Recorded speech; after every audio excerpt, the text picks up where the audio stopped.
Okay, now let's start this officially. All right. So, welcome to our Zoom night. And we are starting on element two. There are 26 elements in the LifeBook, and we are on two. And we would love to get through all 26 in 2026. So, that's our goal, is to make sure that you are feeling better about yourself because you are learning the part that's going to help you mentally get this together. Losing the weight, your coach is going to help you. If you are struggling, it's probably because of something that we need to work on here. And the rest of it will just fall into place. So that's what we're going to talk about tonight. What I will do is share my screen. So give me just a second to get that going. And we are going to talk about element two. Can you see that, everyone? Hold on just a second. Let me get this where I can see too. All right. Tiffany, let me know. Is that showing okay? I can't see you at all for whatever reason. My screen it's not showing me. Yes, ma'am. It's working perfectly, and we've just submitted a few more. All right, thank you. Mhm. So it was working earlier and I could see the little sidebar of people. And right now it has decided not to do that. So guess what? We're just going to keep talking. Oh, there we go. I got it pulled up now. All right. So this is the life book, element two, and it's about knowing what you want to accomplish. And that is one of the big pieces because if you don't know where you're going, how are you going to get there, right? So we want to get you to your goal, but it's about you also learning how to maintain and to stay where you want to stay, to not just get there, but to be able to stay there. So we're going to do that by just discussing everything about it. And so what we're going to do next is talk about, whoops. Yeah, there we go. Last week, hang on a minute. Is this the right screen? Girls, there it isn't. Hold on. Why is it going to, oh, it's reversed itself. Oh my goodness gracious. Yeah, you can tell that this thing is not playing favorites with me, is it? Yeah. Here we go. I guess it was on the right spot. Okay, sustainability. This is what we're going to talk about today because if you aren't able to keep the sustainability going, you're not going to do well. And we want you to do well. So last week, Miss Tiffany, she's one of the coaches on here, and she talked about being clear why you're here. And now we're going to talk about the sustainability of it and to know how to go forward with that.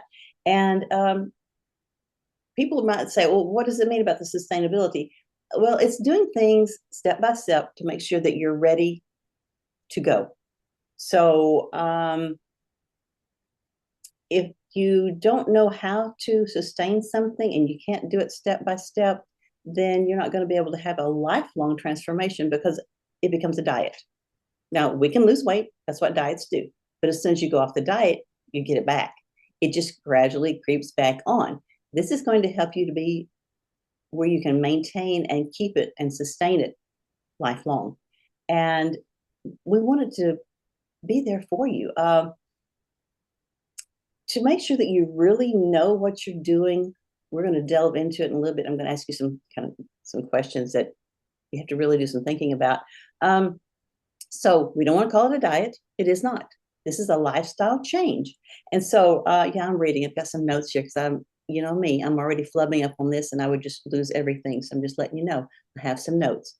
We're going to make sure that you are learning how to do this because the sustainability is the huge part of what makes this program different than a diet. We want to make sure that you are totally focused on what you're doing and why. And that way your optimal weight can be there long term. So we're going to talk about mostly what's important right now. First thing we're going to talk about is mindset and vision. Now, if you don't have a good mindset, you can have a vision, but if you don't know how to get there, you're kind of stuck, right? Okay, so let's think of it like a roadmap or GPS nowadays. Sorry, if you don't use the old fashioned map. If you decide you want to get from point A to point B and you don't have a map, you're just going to go down this road and then you're going to go down that road and you'll eventually get there, maybe or maybe not. You need to have it all together using that GPS, using that roadmap to get you where you want to go. And if you don't have that, well, then it really does cause a little problem. So, how many of you have the roadmap, have the mindset, and have the vision that you want to get where you want to be? How many of you have it on a scale of 1 to 10? For those that know how to use the chat, one on a scale of 1 to 10, put it in the chat. 10 being, I'm there, I'm ready. 1 is like, nah, I don't know. So, where are you on that scale to get to that mindset and that vision to get you where you want to be? Now, Tiffany, are you checking the chat for me?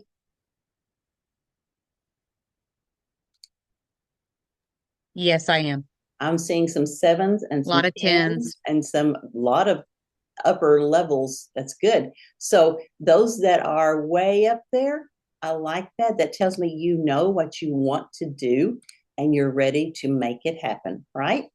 Okay. So that's what I like.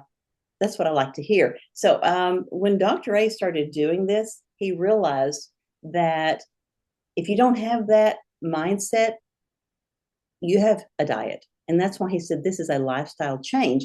So in element 2, we are going to talk a little bit about, hold on a second, I was on the wrong screen, immediate pleasure versus lasting satisfaction.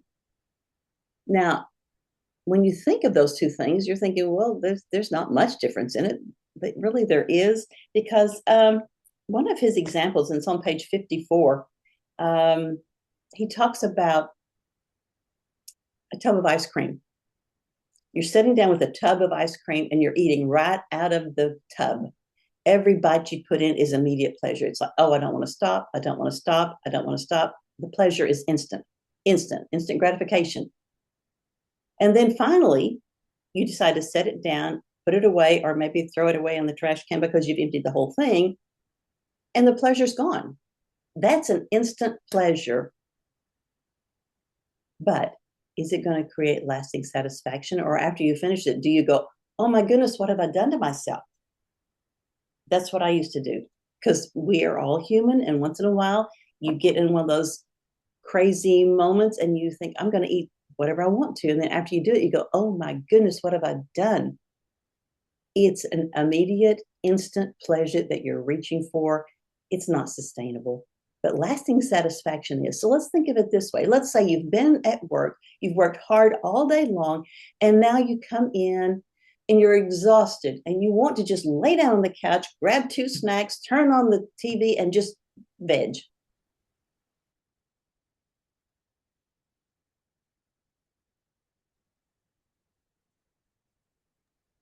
All right, you stop just for a minute and you think, no, this is not lasting satisfaction.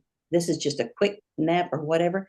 I'm going to get up. I'm going to take a walk. I'm going to either take a spouse or take the dog for a walk or get out and do something. And then when you get back, you feel better because you did something for yourself.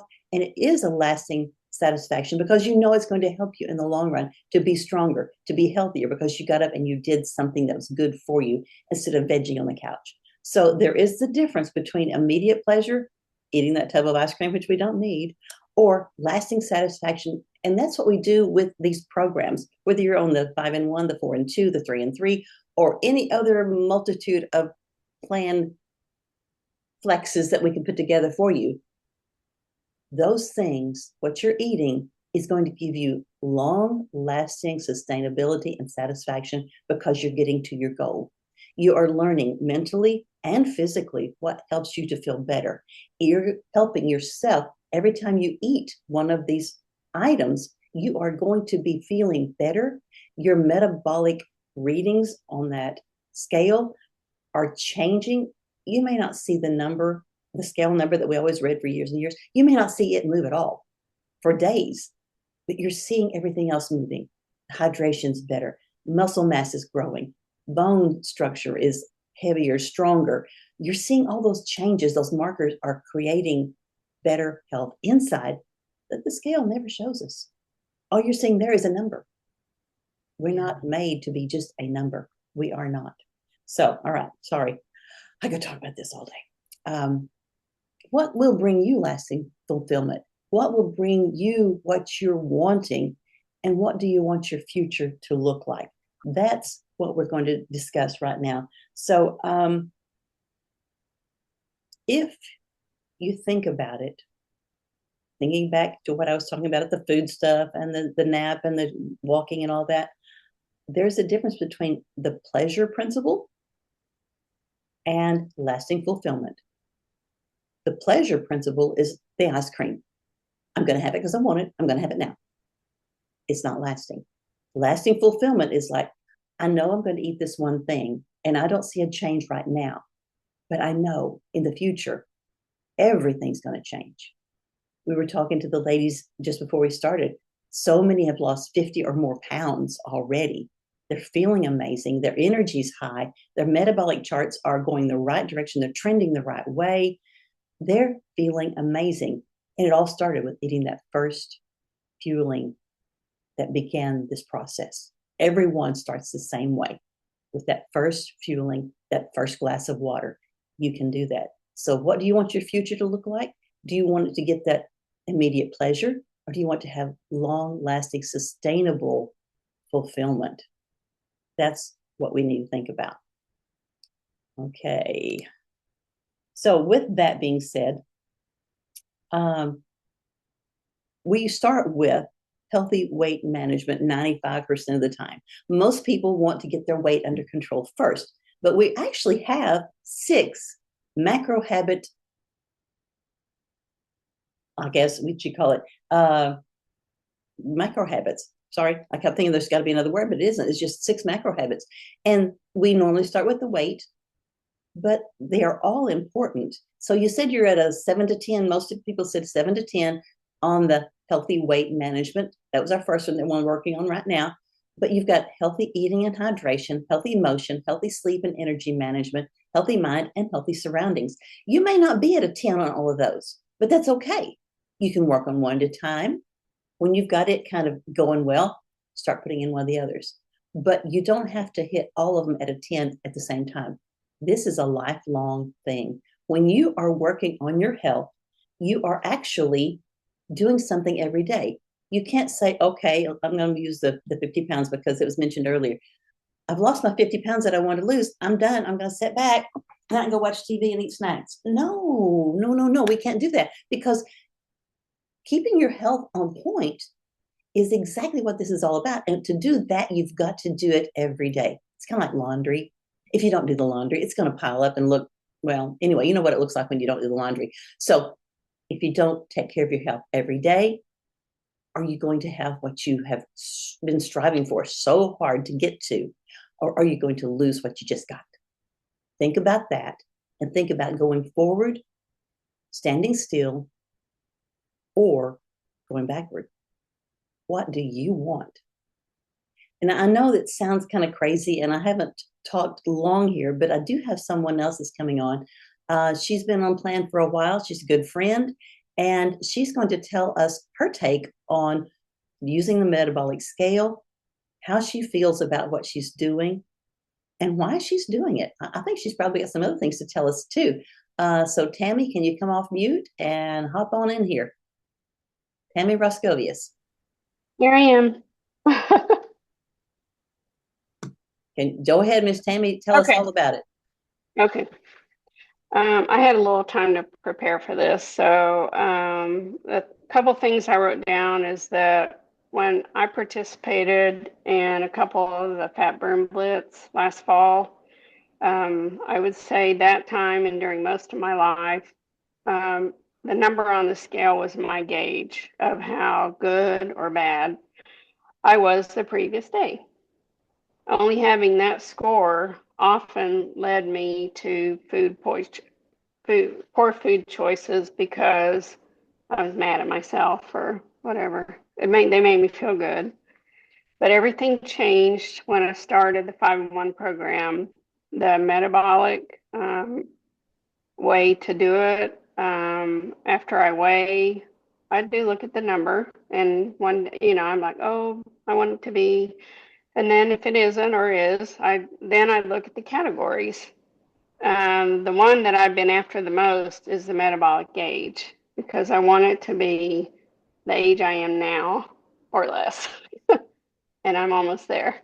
The body fat is very important, and I really didn't know anything about visceral fat and how important that is, but I'm watching all the numbers go down.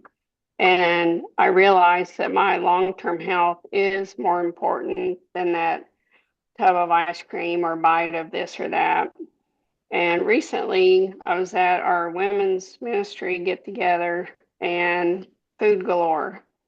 But I took my shake. I didn't want to make a big fuss about what I was going to eat, so I already had my lean and green. I took my shake, and instead of focusing on all that food I could have, I put my focus on all the women in the group and getting to know the women that, I don't know that well.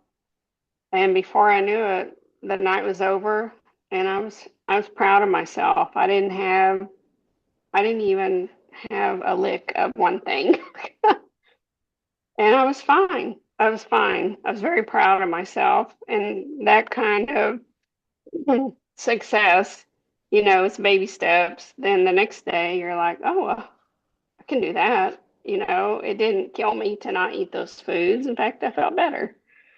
And then one thing that I learned many years ago is, and I've probably done this before, people want to, oh, I just want a taste of that.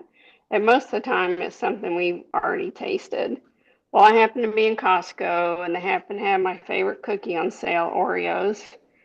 And I said out loud without thinking about it, I know what you taste like, but I don't need you. Unbeknownst to me, there were two women standing behind me and they just burst out laughing. I'm like, thank you. I'm here every day at 5. But anyway, and I still think about that from time to time. I think about, even if I haven't tasted that, I think, I don't need that. I don't need it. And so that's, and that's where I am. But the metabolic focus has been a game changer for me because I have something to focus on besides that mean number on the scale, because that doesn't reflect who I am as a person in my, phase in life or anything. And I think it's amazing.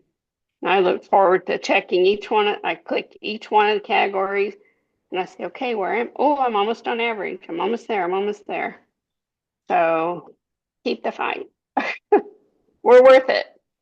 Thank you, Tammy. That was awesome. Very, very on point. Exactly fit what we're talking about tonight. Thank you. And she mentioned something. Oh, you're welcome, girl.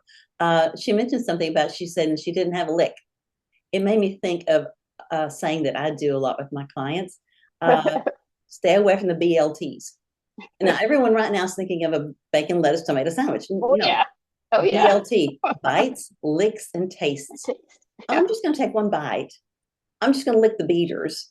I'm just going to, no, bites, licks, and tastes will take you down that rabbit hole of eating the wrong things. So stay away from the BLTs and you will be much stronger and you won't have those cravings coming back and just going, you got to have me, you got to have more. No, don't want to do that.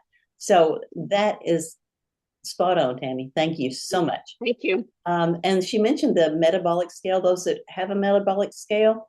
You see about 12 to 14 different little markers on there, little boxes with a number in it. If you touch the number, it brings up a sliding scale and it lets you know you're either here at whatever color it shows on yours, because everyone's scale is a little bit different.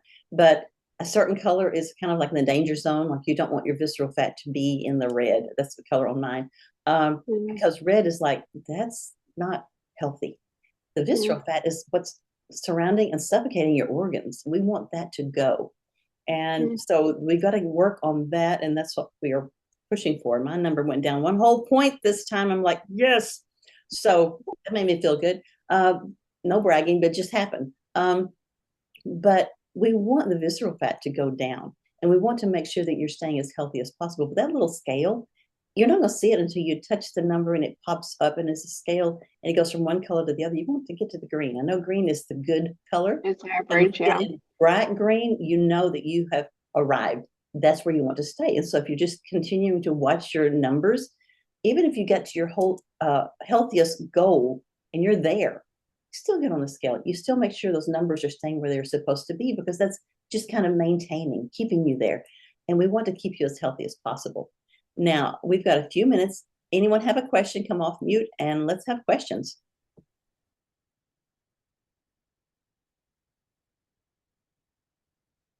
Any coaches that want to say something? Or we're waiting for anyone that wants to talk? Tammy, I just want to say thank you for sharing. It's a scary place to be in. But I want you to know that not just did you help yourself that evening with those women, but you cannot imagine how many women were silently watching you and wanting to have that same desire. And likely because of you, they're at least thinking about it. So thank you for living in the light. Thank you. I appreciate that. Mm-hmm. And Tammy, can I say something right here about your Mhm. journey? May I? Mhm. Okay. Yes. She started just before Christmas. Just before Christmas. Yeah. She didn't care. She says, I need to do it and I need to do it now. She made it through Christmas. She made it all the way through Christmas parties with the church, with different places. She went to a lot of functions. She I knows a lot of did. people. Yeah. And she did well. And even one of the functions, a church function, they were, I think it was prayer requests or blessings. What was it you said about the health? And people are actually saying, what were you doing? I can't remember what it was you said. Well, it was our January meeting, and it wasn't about what are your resolutions. It's what, because we want to get out of that mindset. It's like, what are your plans to do differently? And I just said, well, actually, I already started December 8th. And I said on that day, which was about 3 weeks, a month ago, I said, I've already lost almost 14 pounds. I feel great. And, I'm rocking. And so, of course, a lot of people looked at me, and I've heard a friend of mine at church, she was asking me while we were in line for a meal that I'm like, well, I can only have this, but I'm cool. I'm cool. Um, and I could see people like, kind of, listening, but, I feel like $1 million, and I want to be a light to anybody that's, asked me, but, this is going to be my last time to make this climb. You're going to get there And and sustain it. I like it. Yeah. I'm gonna stay on the road. I'm not gonna go off in the ditch. There we go. Anyone else want to say something? Jill? Kathy, I've got a quick question. Um, I got my metabolic scale, and I'm just kind of curious. So, all those numbers that pop up on the metabolic scale, are they just based on your weight and height and your age? Does it take those three things into account, and then it determines like how much visceral fat you have and how much where you are? What is going into all those numbers? Do you know? Well, this is my take on it. You're stepping those four metal things. I Right. think it's probably sending an electrical current through and basing that on how much hydration you have, your bone mass, your muscle mass, skeletal muscle. I mean, it's got so many places in there that there's no way just the height and weight are going to be able to do that. Right. That's what I Yeah. was thinking too. I was just kind of, I haven't really done a lot of research on it to see how it actually works. So I was kind of curious. Well, that would be similar to what they have in those bigger machines that you can go in somewhere where you can hold onto the handles and step on this, and it actually is running a current through your body. This is a much gentler, smaller scale version, but it's fairly accurate Okay. and it's And cheaper. Go ahead. Kathy, if you don't mind my answering that, Jill, I love that question. I had a client who asked me the same thing the other day, and I did a little bit more digging because, that's our jobs as coaches. We don't know everything, and we're learning just like you guys are. But I can tell you one of the cool things about the Renfro scale is a lot of those numbers, like your water and stuff. If it's saying you're not getting enough water in, it doesn't mean that you didn't get enough water in that day. a lot of those things. It's the way that your cells and molecules suck up the water during periods of time. So while the scale is amazing and helping us tremendously, I don't want anybody on here to get too stuck in thinking they've done something wrong either. And I know Tammy, with you as well, even with the metabolic age, those read on, how many good nights of sleep have we had in a row? How much stress are we carrying around? And we're all women on here, so menopause, premenopause, fun times. But Jill, that was a great question. And just so you know, Mhm. it is really accurate. There, it gives you a lot of good information on that. But some of those numbers are not just from the moment you weigh on them. They're taking lots of things into consideration. I'm glad you Okay. mentioned that. Um, I just got over a respiratory infection, and then I have been sitting at home during the ice and snow. So it's been 2 or 3 weeks since I've had any exercise, and I know that I haven't felt well. My metabolic age went up 2 years during that Mhm. time, during that 3 week Oh period that I've gosh. been sick, and then this. So, and I know that when I get back to regular activity and movement and what I need to be doing, it'll go back the right direction. Mhm. So I usually run a couple years under my chronological age, but I know I haven't felt well, and it shows on the scale. Yeah. Yeah. Any other And questions? Oh, sorry. just know too that the visceral fat on there and your body percentage fat, those are the two that scale is spot on with recording. That all of that is the most important part of that. So as long as those numbers are turning down, I just don't want any of you to get on yourself about, oh, well, that went up, I did something, because you didn't. It's as accurate as it can be, but and I just appreciate you ladies for being here. Like, y'all have no idea how good it feels to have you on here. Truly, I know you could all be anywhere you want to be right now, but my heart, Kathy, Kyra, all of us on here, like, we want you to succeed Yes. as Mhm. much as we want ourselves to succeed. And Mhm. I'm telling you, 4 years into this, mindset is everything. You've got to lean in. Satan wants you ladies alone. So just thank you for being here, truly. Right. Mhm. And So thank you, Kathy. you're welcome, and thank you for saying that. I would like to close with prayer. I will go ahead and stop the recording. Those that need to leave are welcome to. You don't have to stay, but if you so choose, short and sweet, just to say a prayer over everybody, if that's okay. So let me stop the Mhm. recording.